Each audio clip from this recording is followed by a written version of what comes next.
कंचन के बेटे ऋषि की शादी कहीं नहीं हो रही थी।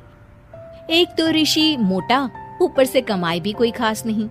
लेकिन कंचन को तो शौक था मॉडर्न बहू लाने का, और उसे एक दिन ऐसी लड़की मिल भी जाती है।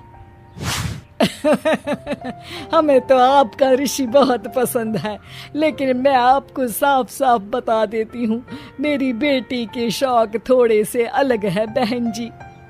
अरे बहन, हमें सब पसंद है। आपकी प्रियंका जैसी लड़की की तलाश मुझे कब से थी। जींस पहनकर अंग्रेजी में गिटर पिटर बोला करे।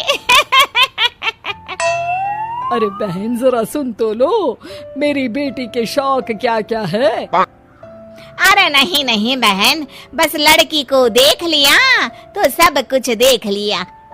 आप ना शादी की तैयारी करो, और वो जरा सामान की लिस्ट भी दी है ना मैंने। हाँ बहन जी, सारा सामान शादी से एक दिन पहले ही आपके दरवाजे आ जाएगा। मजा आ गया, मजा आ गया। अब तो बस आप शादी की तैयारी करो। प्रियंका के माता पिता के जाने के बाद कंचन का पति उससे कहता है, अरे भाग्यवान, तुम तो कुछ ज्यादा ही जल्दी दिखा रही थी शादी की। अरे बोलने तो देती, लड़की की माँ क्या बोलना चाह रही थी। अरे आप चुप रहिए जी, कुछ पता भी है आपको, बस मुफ्त में बोले जा रहे हैं। मेरी दोस्त शशि की बहू देखी, लंबी पतली और पढ़ी लिखी, हजारों में कमाई और संस्कारी भी। अरे पर जब वो मेरी बहू देखेगी तो जल भुन जाएगी। लेकिन तुम तो शादी ऋषि के लिए कर रही हो ना, या शशि के लिए? तुम्हारा लड़का कुछ कमाता भी नहीं है, और शरीर भी भगवान की दुआ से फूलता ही जा रहा है। फिर बोले आप हैं? फिर बोले आप? मैंने कहा ना, प्रियंका जैसी जींस पहनकर अंग्रेजी झाड़ने वाली बहू किस्मत वालों को ही मिलती है। चुप रहिए आप। पति के लाख कहने पर भी कंचन ऋषि की शादी प्रियंका से करवा देती है। लेकिन प्रियंका जैसे ही घर में आती है, वैसे ही जोर जोर से चिल्लाकर नाचने लगती है। आज मेरे यार की शादी है, आज मेरे यार की शादी है। अरे नाचो मां नाचो। आज मेरे यार की शादी है। कंचन, उसका पति और ऋषि ये देखकर हैरान रह जाते हैं। लग रहा है बहू को शादी की बड़ी खुशी है। हाँ हाँ, बहू क्यों नहीं, हम भी नाचेंगे। अरे नाचो नाचो जी, मुंह क्या देख रहे हो, चलो चलो नाचो, बहू कह रही है। कंचन ये कहकर प्रियंका के साथ नाचने लगती है। ऋषि और उसके पिता वहाँ से चले जाते हैं। अगले दिन कंचन अपनी सहेलियों को प्रियंका से मिलवाने के लिए घर बुलाती है, जहाँ शशि भी आती है। अरे शशि, कैसी हो? मैं ना तुम्हें प्रियंका से मिलवाती हूँ। अरे सच में बहुत ही एडवांस सोच की लड़की है। कितने मॉडर्न ख्यालात है उसके, पता है तुम्हें? अरे हाँ कंचन, जरूर। बच्चों की शादी अच्छी ही होनी चाहिए, और वैसे भी तुझे तो शुरू से ही ऊंचे ख्याल की बहू चाहिए थी।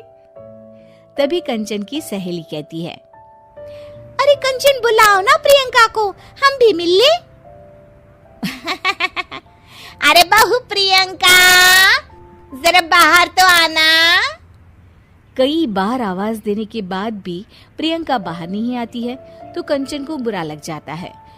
वो उसे लेकर बाहर आती है, लेकिन ये क्या, प्रियंका लड़खड़ाती हुई बाहर आती है और उसके हाथ में शराब की बोतल होती है।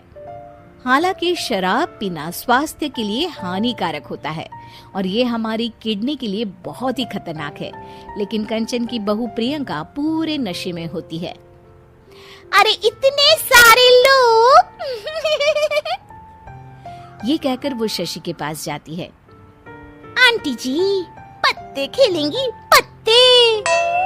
अरे दूर हो, दूर हो, तुम्हारे मुंह से तो शराब की बदबू आ रही है।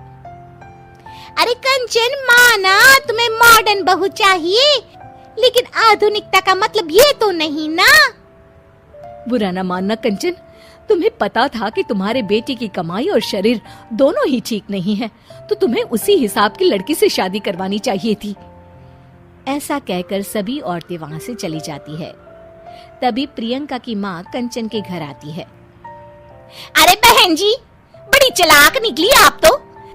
बिना बताए अपनी पियक्कड़ बेटी मेरे लायक बेटे के गले में बांध दी।